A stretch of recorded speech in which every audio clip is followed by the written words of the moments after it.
around for at least a month now, pushing 6 weeks, and we've had a lot of great volunteers. We've had a lot of people that they're making the phone calls, they're knocking on the doors. They're working hard to move Virginia forward. One of those is a stellar intern we've had. She's been with us for at least 6 weeks.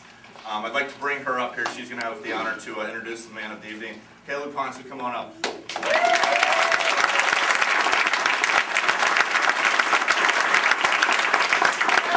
My name is Kaylee Paja. I'm a rising senior at Appomattox Regional Governor's School, and I first decided that I wanted to become involved in Creedy's campaign when I saw him speak at a unity rally in Charlottesville.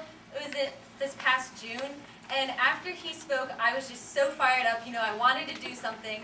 So as soon as I could, I joined the campaign, started working with my wonderful field organizer, Lucy Morissette, and I've been interning her for the past several weeks.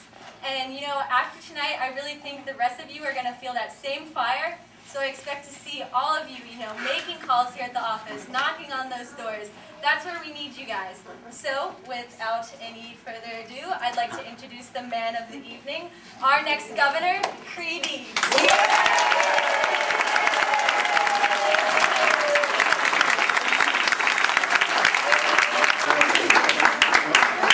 You're just that special. Yeah!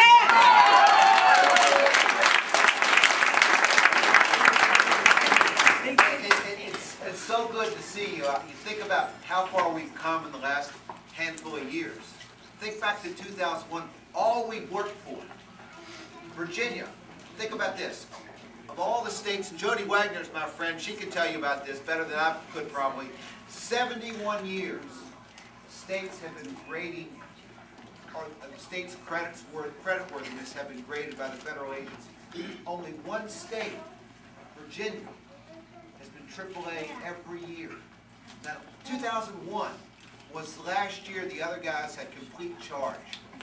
2001 was also the only year in Virginia history that a balanced budget did not get passed. Think about it. Back to 2004, our AAA bond rating was in jeopardy. State troopers were on food stamps. We needed a huge investment in education just to make things work. It was one of those crossroads in time. Either you make a bold decision to move forward, make decisions you know are not going to be popular in every quarter, or you stand back with what you know, with where you're comfortable. Well, the fellow that I'm running against, I can't remember his name right now.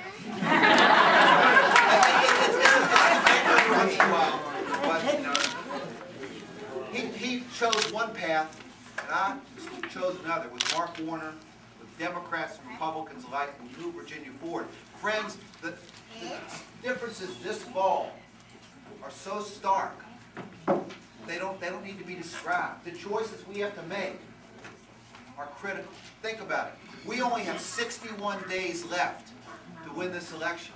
And I pledge to you, we will win. We will win, as I've said from the beginning of this campaign, the first job of the next governor is to restore confidence in our economy. I'm committed to leading us forward together. I'm committed to creating thousands of new jobs in Virginia. I'm committed to developing a transportation solution that works for all of Virginia, that recognizes that we have bottlenecks in Northern Virginia and Hampton Roads that we have to address, but the rest of Virginia has problems too. We've got needs all over Virginia. We need to create a 21st century transportation plan to support a 21st century economy, to support economic growth in every part of Virginia. We've got a lot to do to make sure that we can quit talking about leaving no child behind and get about the business of ensuring that no child gets left behind.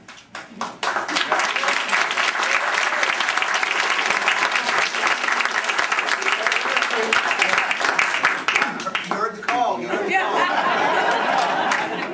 Too many of our school systems, in too many of our school systems, unacceptable numbers of young people get left behind. And that's a problem each one of us, no matter where we live, has to deal with. It's something we have to live with. Well, it's something we've got to do something about.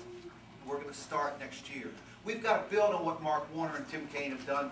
Pragmatic, reach across the aisle, problem-solving, focused leadership. That's where we have to go. We have to capture the energy of the next big thing. I think the next economy is going to be built on energy technology. I think we are poised to be a leader, at least the East Coast capital for the development of alternative and renewable energy. I think that's where the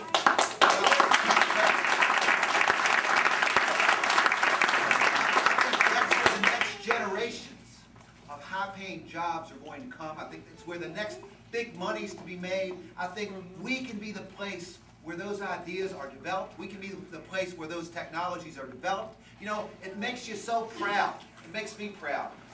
In Virginia, when you read the history of the American Revolution, you read the history, and I realize that was the 18th century, but when you read the history of the American Revolution, you read the history of Virginia, and it makes you proud. It made me proud. When you read the history of the 21st century energy revolution, let that also be about Virginia. Let that also be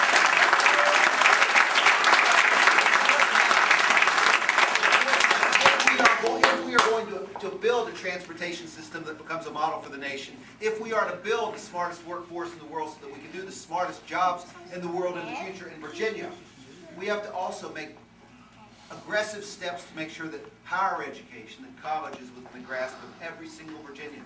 I'm committed to make college education affordable for all Virginians. I'm committed to making it more accessible by opening up 70,000 new positions for Virginians in the next 10 years.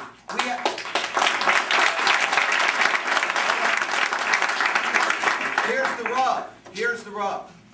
Now, I've been pretty aggressive the past few weeks, and I'll tell you why. In an election year, it's easy to say. It's easy to talk about bipartisanship and job creation. But a whole lot better indicator of what kind of governor you'd be is to look at the record. Look at my record. I'm proud of what I've done. I've been focused on economic development and educational opportunities the entire time I've been in public service. That's what I've been about. That's who I am. The other guy's record tells a completely different story. He's been focused. Now we know. Now we know.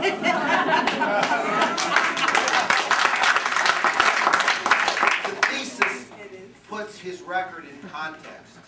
And I would suggest it makes the evolution of my opponent as a public servant much more understandable. Friends, this is 2009. This is 2009. It's not 1963. We have to move forward. The choice in this election, very simply, is whether we move forward in the mold of Mark Warner and Tim Kaine or whether we move back. Now, I will tell you this. I'm on the road every single day of my life. I traveled the back roads, the dirt roads, the interstates, all over Virginia. And people have different ideas about what's important, about what projects have to happen first, about what government ought to be focused on. But nobody I talk to, nowhere I go, the people think we need to move back. Here's the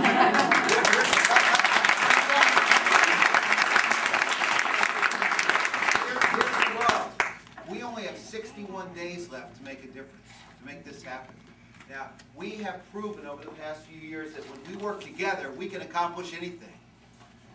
I need your help in these next 61 days to make sure the right thing happens. Yes. I need your help to knock on the doors, to stuff the envelopes, to make the phone calls, that drive out every single vote we can. Here's what I know. Here's what I know. When I was a little boy, you know, my great Uncle Frank, and he was great to me, but he was my grandmother's little brother, so he was my great uncle. He ran boys camp and a girls camp. And I got to freeload at the boys camp every summer when I was a little boy. When he used to say something on the first day of camp, and when I was 7 years old, I gotta tell you, I didn't know what that old man was talking about. He would say, boys, you're going to get out of this camp exactly what you put into it. The older I've got, the more I realize what a life lesson that is. You're either all in or you're not in at all. I promise you this. If I get this extraordinary opportunity to be the 71st governor of the Commonwealth of Virginia, I will be all in every day.